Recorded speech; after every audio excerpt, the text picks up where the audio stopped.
Hello guys, magluluto tayo ngayon ng ulam para sa tanghali. Gulay guys na upo with sotanghon at saka sardines. Ito guys yung aking lulutuin. Simpleng ulam lang ito guys para sa aming tanghalian. Ito guys, tingnan nyo guys yung aking lulutuin. Ito ay upo na gulay, saka sotanghon, sardines. Ayan guys, mega sardines. At saka ito yung kanyang mga recado. Ayan guys, ito ang aking lulutuin ngayon guys sa tanghali. Simpleng ulam lang guys. Sila guys Ayan guys, nagigisa na tayo ng bawang.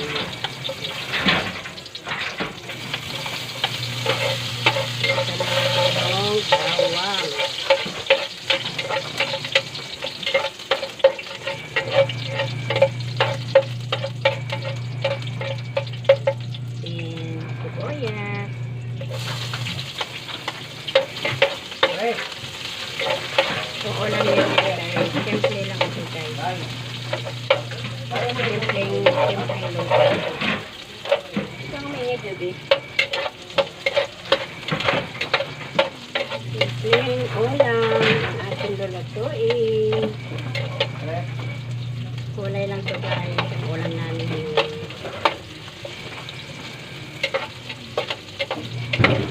Kamatis.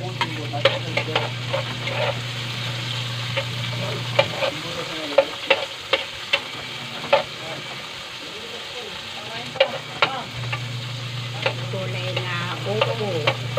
Ito yung aking lulutuin guys. Ang kulay upo. Wala na nito. Saka lagyan ko ngayon ng sauce niya ay sardinas. Ito yung sardinas na tawag ko. Imbes na karne, sardines na lang.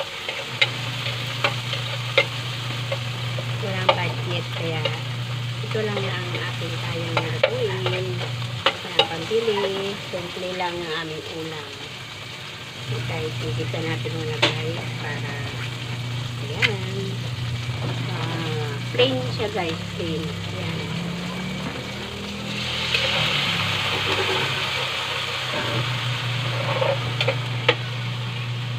Sardines. Ito yung kanyang kapit.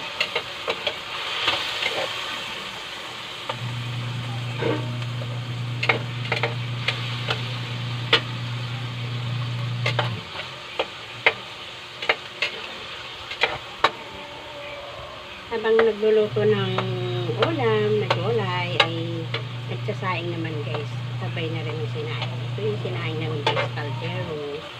Kasi yung aming rice cooker ay nasira na. Kaya dito na kami nagsasaing sa kaldero.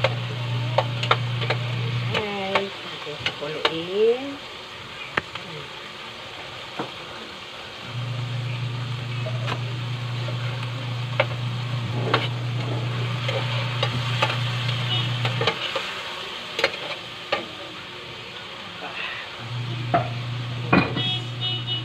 Guys, lalagyan na natin yung gulay. Sasawag na natin ito.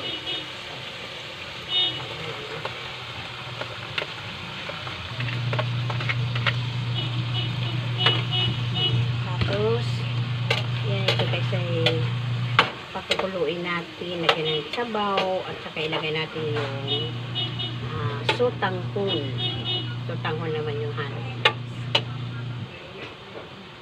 Lagyan muna natin ng asin, konting asin. Konti lang guys. Titimpla na natin para maglasa siya ngayon.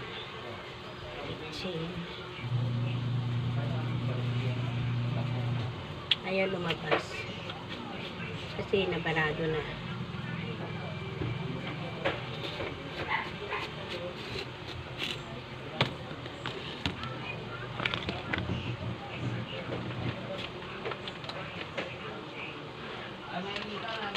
Lagyan natin ng konting tuyo guys para naman hindi siya masyadong maputla. Pag sinasabawan natin, hindi siya masyadong maputla. yung puting-puti yung kulay. Kaya kailangan natin lagyan ng pampakulay na tuyo. Ayan. Takpan muna natin guys. Tapos lagyan natin ng sabaw. Takpan natin. Ayan guys. Tatakpan muna natin guys. Mga 5 minutes. Lalagyan na natin ng sabaw.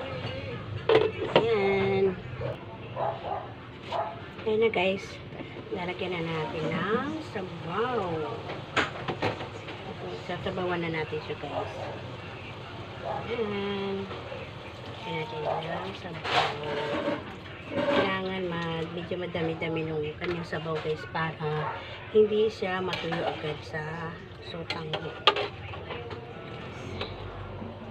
Kasi yung sotanghon kasi madaling matuyo. Sinisip-sip niya yung sabaw. Lagyan natin konti.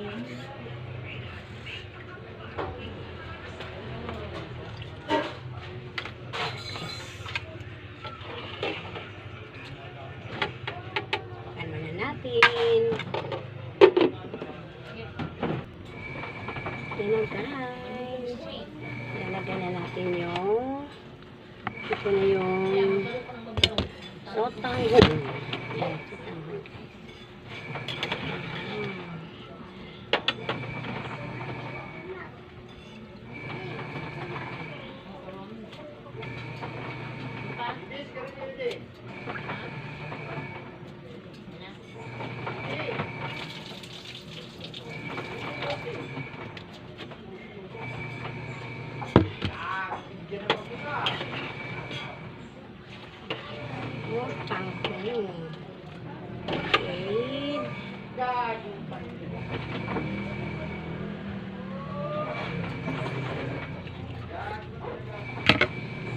Natin ang asin.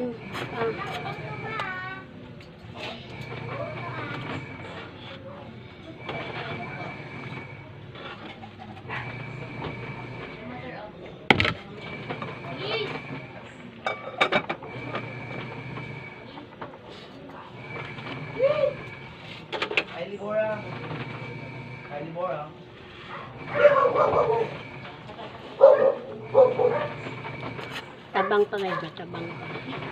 Tira natin asin. Ayan guys, oh. Ayan.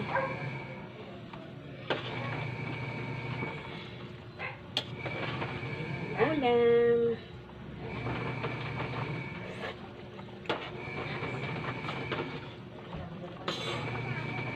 Takpan na natin guys.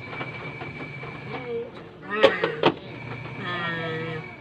5 minutes ay paluluto na yung sotanghon. Kanin. Malapit naman ito yung kanin guys. Ikutin natin kasi yung kanin.